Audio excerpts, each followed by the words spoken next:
Pada kesempatan kali ini, saya akan menjelaskan tentang salah satu aplikasi dari teori graf, yaitu tentang pewarnaan graf. Contoh kasus selanjutnya adalah contoh kasus penyimpanan zat kimia. Ada 7 jenis zat kimia yang perlu disimpan di dalam gudang. Beberapa pasang dari zat itu tidak dapat disimpan di dalam ruangan yang sama, karena campuran gasnya mudah meledak. Untuk zat yang semacam ini perlu dibangun ruang-ruang yang terpisah, serta dilengkapi fasilitas ventilasi dan penyedot udara. Jika lebih banyak ruang yang dibutuhkan, maka ongkos yang diperlukan akan lebih banyak juga. Karena itu perlu dicari berapa banyak minimum ruangan yang diperlukan untuk dapat menyimpan semua zat kimia dengan aman. Sehingga kita dapat menggunakan konsep dari pewarnaan graf untuk mengoptimalkan jumlah ruangan yang diperlukan. Dari kasus ini, kita bisa mengambil kesimpulan, rumusan masalahnya adalah ada 7 jenis zat kimia yang tidak dapat disimpan di dalam ruangan yang sama. Kemudian gambaran solusi yang dapat kita tempuh adalah perlu kita ketahui berapa banyak minimum ruangan yang diperlukan untuk dapat menyimpan semua zat kimia dengan aman.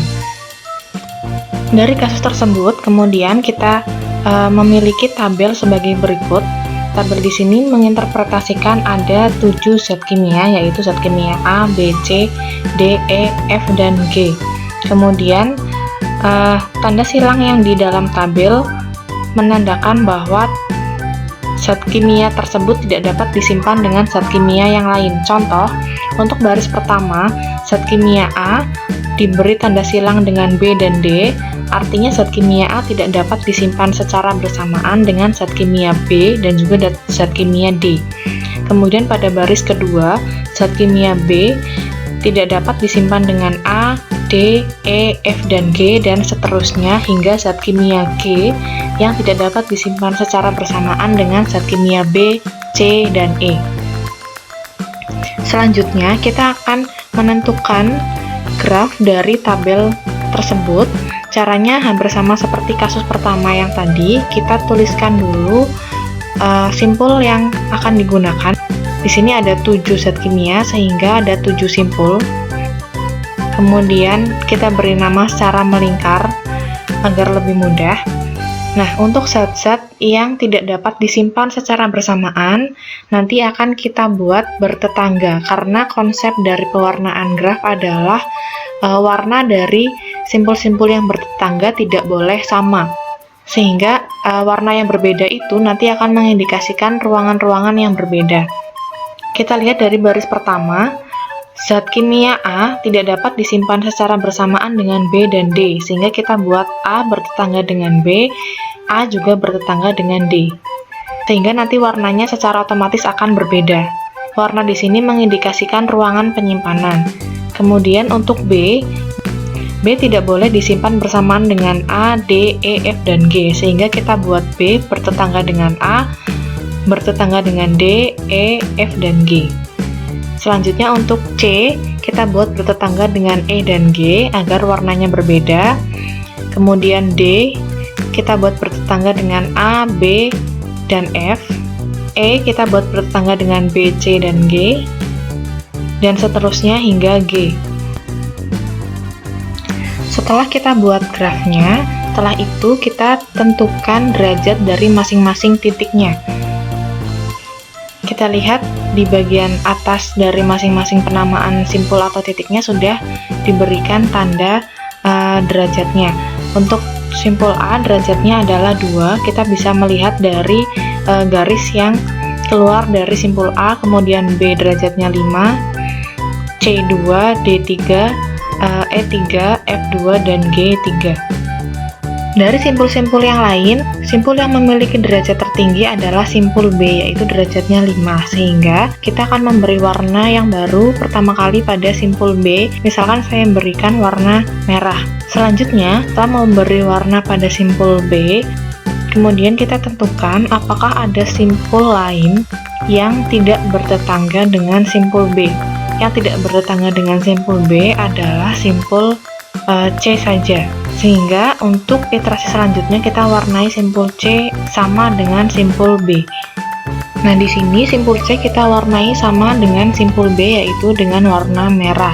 Kemudian kita tentukan lagi apakah masih ada yang tidak bertetangga dengan simpul B ataupun C. Ternyata sudah tidak ada, sehingga kita bisa melanjutkan, yaitu kembali ke langkah atau iterasi awal dengan menentukan derajat tertinggi dari simpul-simpul yang belum terpilih sebagai SUW.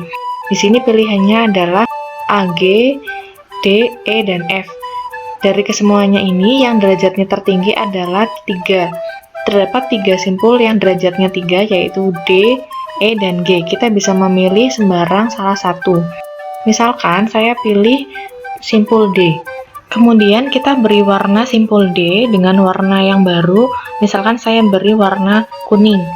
Kemudian kita tentukan apakah ada simpul yang tidak bertetangga dengan simpul D. Yang tidak bertetangga dengan simpul D ternyata adalah E dan G. Kita bisa memilih yang derajatnya tertinggi. Ternyata E dan G memiliki derajat yang sama, sehingga kita bisa memilih salah satu secara sembarang. Misalkan saya pilih simpul G, sehingga nanti akan diberikan warna yang sama dengan simpul D. Setelah simpul G kita warnai dengan warna yang sama seperti simpul D, yaitu kuning, kemudian kita tentukan apakah masih ada simpul yang tidak bertetangga dengan simpul D. Yang tidak bertetangga dengan simpul D adalah simpul E dengan derajatnya 3. Namun, di sini simpul E bertetangga dengan simpul G karena simpul G sudah diberikan warna kuning, dan untuk konsep pewarnaan graf, simpul yang bertetangga tidak boleh diberikan warna yang sama, sehingga simpul E tidak kita berikan warna yang sama dengan simpul G dan D. Namun, untuk simpul E akan kita lanjutkan di iterasi selanjutnya. Kemudian kita berikan warna pada simpul E, yaitu derajat tertinggi selanjutnya, dengan warna yang baru. Misalkan saya berikan warna hijau. Kemudian kita tentukan apakah ada simpul lain yang tidak bertetangga dengan simpul E. Ternyata yang tidak bertetangga dengan simpul E adalah simpul A dan juga simpul F. Dan juga simpul A dan F di sini tidak saling bertetangga, sehingga bisa kita berikan warna yang sama dengan simpul E dua-duanya, yaitu warna hijau. Nah, di sini kita berikan warna A dan F sama dengan simpul E, yaitu warna hijau. Setelah semua simpulnya diberikan warna, sehingga proses pewarnaan grafnya sudah selesai, lalu dapat kita ambil kesimpulan bahwa di sini terdapat 3 warna yang berbeda, yaitu warna merah, kuning, dan hijau.